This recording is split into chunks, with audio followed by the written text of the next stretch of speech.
Shalom bagi kita semua. Horas, perkenalkan nama saya Lamhot Panjitan. Saya dari Prodi Manajemen Pendidikan Kristen dengan NIM 2401041.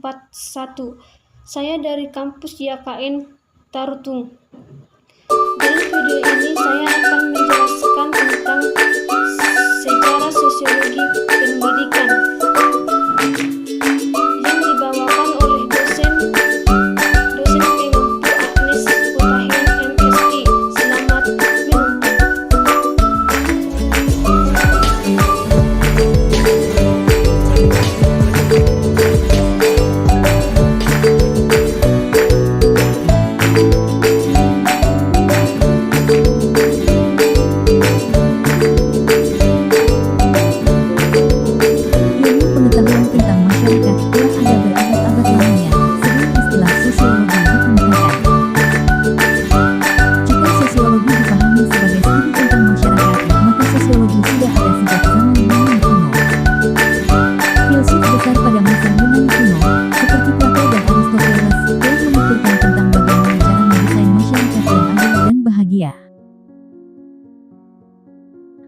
Kemudian pada abad ke-14, ilmuwan dari Timur Tengah yang bernama Ibnu Khaldun, menuliskan tentang solidaritas sosial Asyobiah dan peradaban manusia.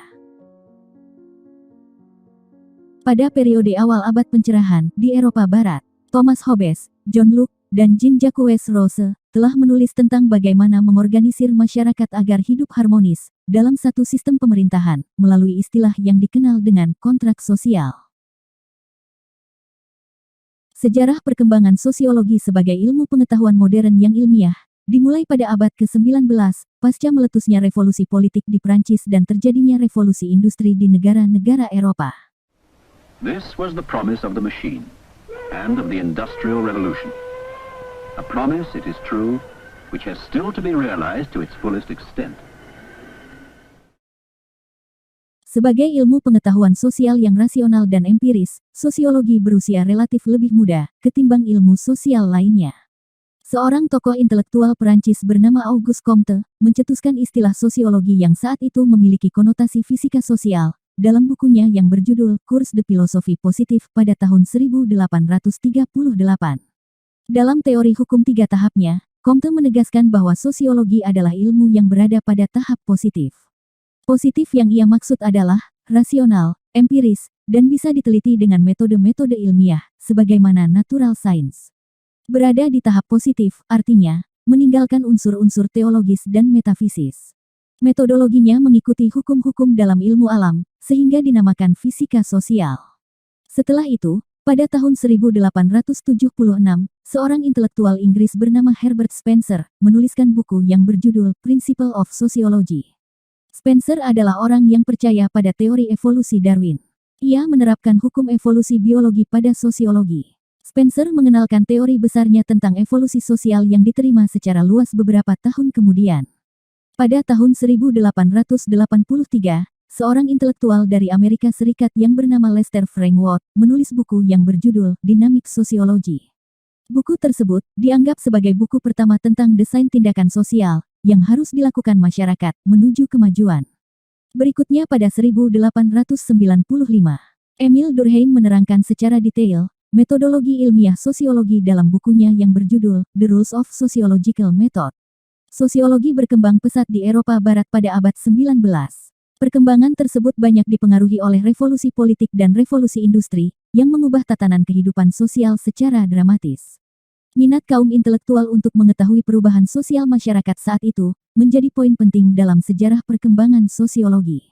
Salah satu tokoh berpengaruh dalam sosiologi adalah seorang intelektual Inggris bernama Karl Marx. Meskipun ia tidak pernah mengklaim dirinya sebagai sosiolog, namun karya-karyanya memiliki dampak ekonomi dan politik yang besar bagi laju perubahan sosial di Eropa. Teorinya tentang perjuangan kelas mempengaruhi perkembangan teori sosiologi, bahkan sampai hari ini. Teori-teori Marx melahirkan aliran Marxisme dalam sosiologi.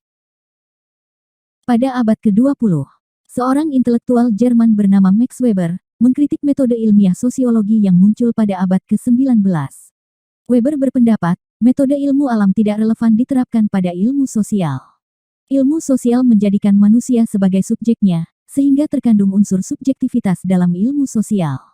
Hal ini berbeda dengan ilmu alam yang mengedepankan unsur objektivitas. Menurut Weber, sosiologi seharusnya meneliti tindakan-tindakan sosial yang bersifat subjektif.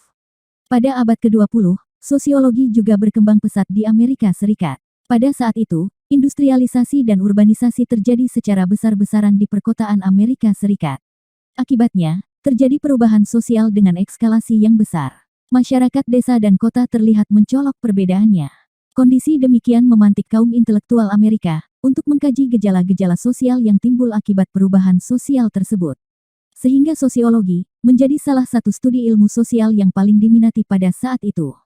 Sejarah perkembangan sosiologi di Amerika Serikat sampai tahun 1930-an didominasi oleh aliran Chicago School, dengan tokoh utamanya Albion Woodbury Small yang sekaligus menjadi inisiator jurnal sosiologi paling prestisius di dunia sampai saat ini, yaitu American Journal of Sociology.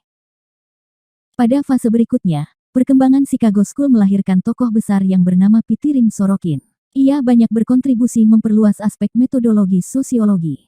Sejumlah ahli sosiologi pasca Watt muncul di Amerika Serikat. Misalnya seperti William Isaac Thomas, Robert R. Zappa, Charles Horton Cooley, George Herbert Mead, Jane Addams, Charlotte Perkins Gilman, Anna Julia Cooper, Mariana Webber, Beatrice Potter Webb, dan William Edward Burgard Du Bois. Secara kontras, unsur objektivitas sosiologi justru berkembang di Amerika Serikat melalui karya tokoh besar bernama Talcott Parsons.